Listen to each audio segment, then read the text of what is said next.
না বাবা, এভাবে আর থাকা যায় না। অনেক হয়েছে, আমি এভাবে বন্দি জীবন কাটাতে পারবো না। এভাবে বলিস না মা। আমাদের এই মৎস্য রাজ্য থেকে কোনোদিন কেউ বাইরের রাজ্যে যায়নি। আমি তোকে এইভাবে বাইরে কোথাও যাওয়ার অনুমতি দিতে পারি না। আহা মহারাজ, আমাদের কন্যা নীলা খুব বুদ্ধিমতী। সে কোনো বিপদে পড়লে আবার বের হয়ে আসতে পারবে। কিন্তু তাই বলে কোনো কিন্তু না বাবা, আমার অনেক দিনের স্বপ্ন। আমার বয়স যখন 18 বছর হবে, তখন আমি দেশ বিদেশ ঘুরে বেড়াবো। আমি কালই বেরিয়ে পড়তে চাই বাবা। তোমরা দুজনেই যখন এতবার বলছো, তখন আমি আর কি বলবো। যা তবে, কিন্তু সাবধানে থাকিস মা। আর যত তাড়াতাড়ি পারিস তত তাড়াতাড়ি ফিরে আসবি। আচ্ছা বাবা।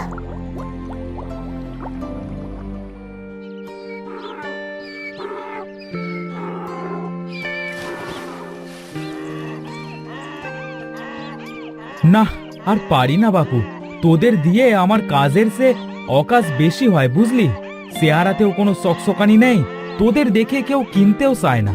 আর এদিকে রোজ গান্ডে পিণ্ডে গিলেই চলেছিস। কি হে লাবু মশাই, খবর কি? কে? ও নবীন বাবু। আর কি খবর বলুন।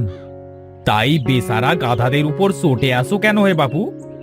আর বলবেন না, এদের জন্য আমার ব্যবসা লাটে উঠবে মনে হয়। কেন ব্যবসা লাটে উঠবে কেন? দোষ আমার কপালের, বুঝলে। যখনই যে ব্যবসায় করি তাতেই লোকসান। এর আগের বার ভাবলাম মুদির দোকান দেব, সকলে ভালো মানুষ পেয়ে ধার দেনা করে আর মুখ দেখাইনি। তার আগে ভাবলাম সবজি চাষ করব, লাভের চেয়ে লোকসানই বেশি হলো। এবার ভাবলাম গাধা বিক্রি করব, কিন্তু এদের কেউ কিনলো না তো। এই ব্যাপার। তা কাজের কিছু করো, যাতে লাভ বেশি হয়, বুঝলে। কি আর করব? কেন, এই মাছের চাষ করো। মাছের চাষ? হ্যাঁ, এই ব্যবসায় লোকসান নয়, লাভ হবে নিশ্চিত। শোনো কিভাবে করবে, শোনো। সব বুঝলাম। বেশ, তবে এবার মাছ চাষ করব। বেশ, এই যাই গো লাবু মশাই, পরে কথা হবে, কেমন? বেশ, যাও তবে।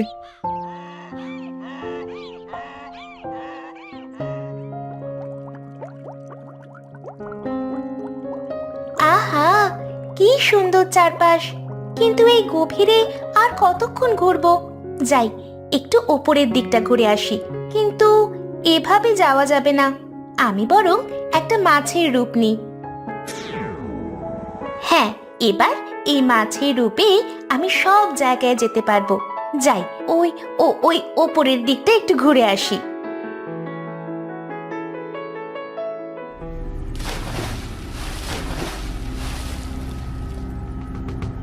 কি ব্যাপার, জালটা এত ভারী লাগছে কেন?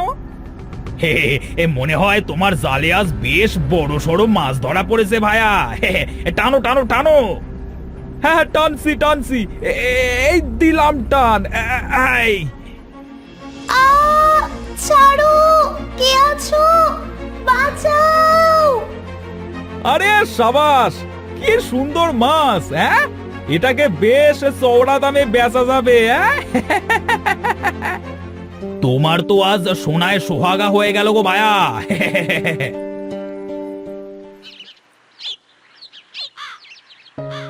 না, নবীন মশাইয়ের কথা মতো মাছ চাষ করাই ভালো।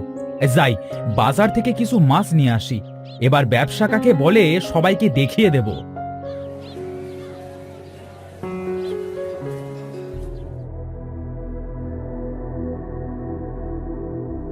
এই, তোমার কাছে মাছ হবে চাষ করবার জন্য? না বাবু, চাষ করবার মতো তো বড় মাছ নেই, তবে এই ডিমওয়ালা মাছ আছে, এই দেখুন না। না, ছোট ছোট অনেক মাছ কেনার চেয়ে আমি বরং কয়েকটা ডিমওয়ালা মাছই কিনে নিয়ে যাই। হ্যাঁ, সেই ডিম থেকে অনেক অনেক বাচ্চা হবে। হ্যাঁ, কি ভাবছেন বাবু, মাছ কি কিনবেন না? আরে না না, কিনবো কিনবো, নিশ্চয়ই কিনবো। তা ডিমওয়ালা মাছের কথা বলছিলে না? কই দেখি, তোমার সেই সব মাছ দেখাও তো। এই দেখুন কত মাছ, এইগুলোর পেটে অনেকটা ডিম হবে বই কি। তা আমাকে 5টা বেশ ভালো ডিমওয়ালা মাছ দাও তো।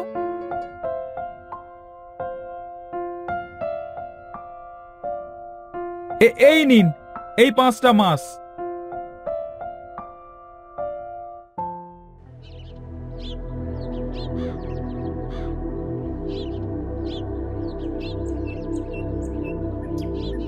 এই সারলাম। এই তোরা এখন থেকে এখানেই থাকবি, বুঝলি? তারপর তোদের ছোট ছোট ডিম ফুটে বাচ্চা হলে সেই সব বাচ্চায় আমার এই ছোট্ট পুকুর একদম ভরে উঠবে। হ্যাঁ, কি আনন্দ হবে আমার। হ্যাঁ, থাক, তোরা এখানেই থাক, আমি যাই। এই যে, এই বোকালো, দাঁড়াও। কে রে? হ্যাঁ, বোকালোককে বললি? হ্যাঁ, আমি গো, আমি। কোথায়? কাউকে তো দেখতে পাচ্ছি না। আরে বোকালো, পুকুরে এইমাত্রই তো আমায় ছাড়লে, আর এখন দেখতে পাচ্ছ না? এই দেখো, আমি নীলা বলছি গো। ও মা, এ যে কথা বলা মাছ! এই ধরনের মাছ তো আগে দেখিনি আমি। আরে, আমি হলাম নীলা। এই সমুদ্রের গভীর থেকে ওই দুষ্টু জেলে আমায় ধরে এনেছে। ও তাই নাকি? তা বেশ বেশ, তোমার এখানে কোনো অযত্ন হবে না, দেখো, রোজ খাবার দেব।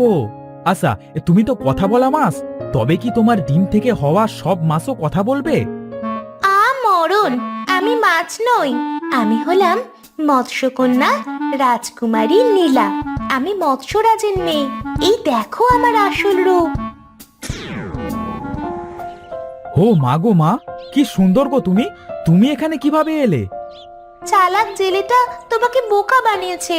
এখানে একটা মাছের পেটেও ডিম নেই। তুমি ডিমওয়ালা মাছ কিনেছিলে কেন? আসলে আমি যখনই কোনো ব্যবসা করি তখনই তাতে ক্ষতি হয়। এবারে একজন বুদ্ধি দিল যে মাছ চাষ করতে। টাকার অভাবে ছোট পোনা মাছ না কিনে বড় ডিমওয়ালা কয়েকটা মাছ কিনে আনলাম, তাদের ডিম থেকে মাছ হবে ভেবে। আহারে, তুমি বুঝি গরিব? হ্যাঁ তো, আমি কোনো কাজের না, যাই করি তাতেই ক্ষতি।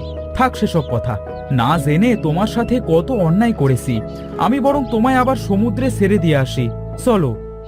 বেশ, যাব, কিন্তু তার আগে শোনো, আমি তোমায় তোমার সততা আর ভদ্রতা দেখে একটা উপহার দিচ্ছি। তুমি বাড়ি গিয়ে দেখবে তোমার বাড়ির সামনে বড় বড় দুটো কুয়ো হয়ে গেছে, আর সেই কুয়ো ভর্তি থাকবে বড় বড় সমুদ্রের মাছ। তুমি রোজ সেখান থেকে যতই মাছ ধরো না কেন, সে মাছ কখনোই শেষ হবে না। তাই তুমি আমায় এত বড় একটা উপহার দিলে, ধন্যবাদ তোমায়। জানো, মা বাবা মারা যাওয়ার পর অনেক কষ্ট করে বড় হয়েছি। আজ তোমার এই উপহারের জন্য আমার অনেক বড় উপকার হলো। চলো, তোমায় সমুদ্রে দিয়ে আসি। বেশ, চলো।